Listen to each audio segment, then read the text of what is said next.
top guardian angel has fallen. Top guardian angel has fallen. And I was like, oh my god, really? Really? Pure cheese, oh my god. Well, I'll say one thing. From the film's opening sequence, I could tell we were dealing with something better than the last London film. The drones! The drones!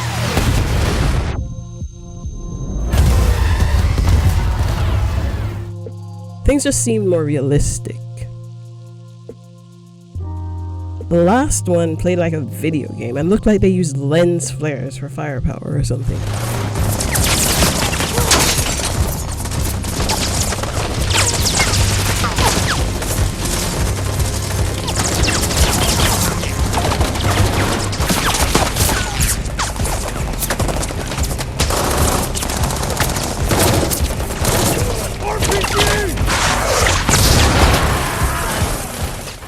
Like some old Star Wars film from the 70s.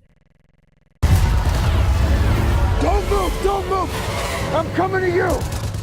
In this one, though, the sound and visuals from the guns had some real substance, and the dialogue sounded like it was supporting real events in an actual world, and not on a set. The irony is, and here's the spoiler, the opening sequence was fake. It was just a test, a training operation. So, I got you. Going under. Dive deep.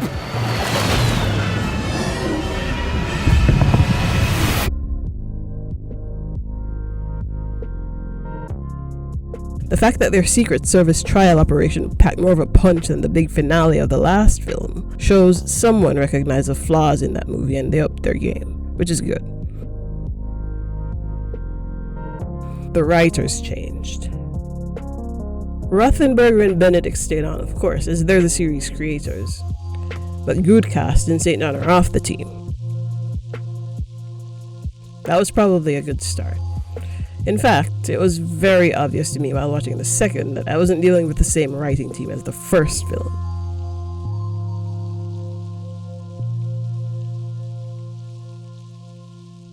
The same is true for this third. Much stronger writing than the second. Wall also replaced Babak Najafi as director, which is another major change that did the film a world of good. To start, it's clear the team understood the benefits of spending more time doing the less action-packed work of establishing or re-establishing the characters and their relationships. Because we get more of Mike Banning's backstory, and the story deals with things like human frailty, mortality. It tackles the reality of Mike's aging head-on. So it's not a matter of his being or looking old as though no one notices, you know. It's like he's having symptoms, seeing doctors, dealing with the denial, but in a way that's transparent to us as the audience. And all this ties in very neatly to the attempts he made in the previous film to tender his resignation. It allows us as viewers to worry about Mike in ways we probably wouldn't have done otherwise. Because we know Mike's a badass who has kind of a knack for invincibility or something. He's cocky as hell and he always gets out of tight spots. This development with his health and aging changes the dynamic a little bit in a good way. You have a collect call from Mike. I remember thinking in both the other movies that I wish they'd done more with his wife. His wife is a real weak spot that I think Mike's enemies would exploit in order to make him hurt, to smoke him out. In the London film, they do hint at it, but they never do anything about it. In this one, they actually pick up that thread a little bit more. She does more work in this one. But again, I still think they fall short of really exploiting that weakness, especially since she has a kid now, Mike has a child. Use that child. I think the bad guys would use the child, use his wife as some kind of bargaining thing, and it would have done a lot of work just to have Mike weakened in that way, But anyway,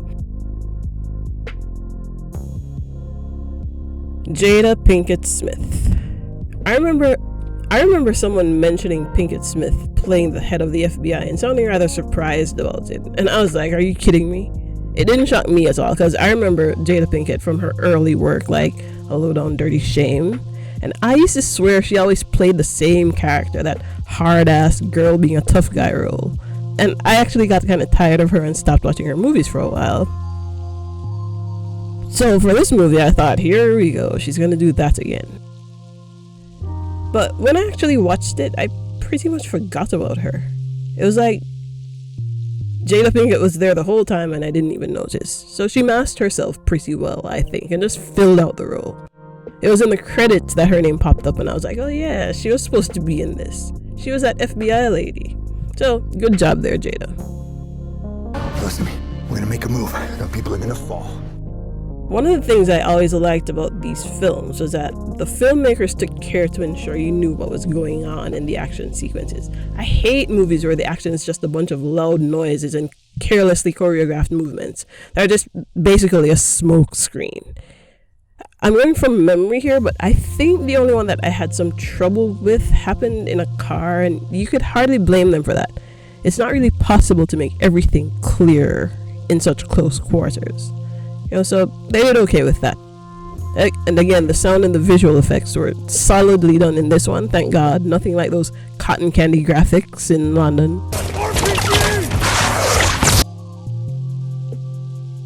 Nick Nolte's character, I liked it. His character was well done he's a good actor, As an actor, Nolte, he always seemed pretty quirky to me. Quirky in a way that I think could possibly annoy some people. But I always liked him. His quirks never really bothered me.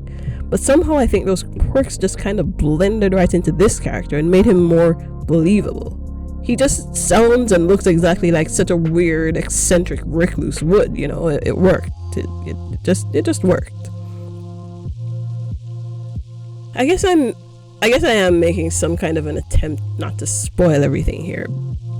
But I think the ending was also done well. I mean, you want the bad guy to get it and get it good, and he does, but the way they do it is pretty creative.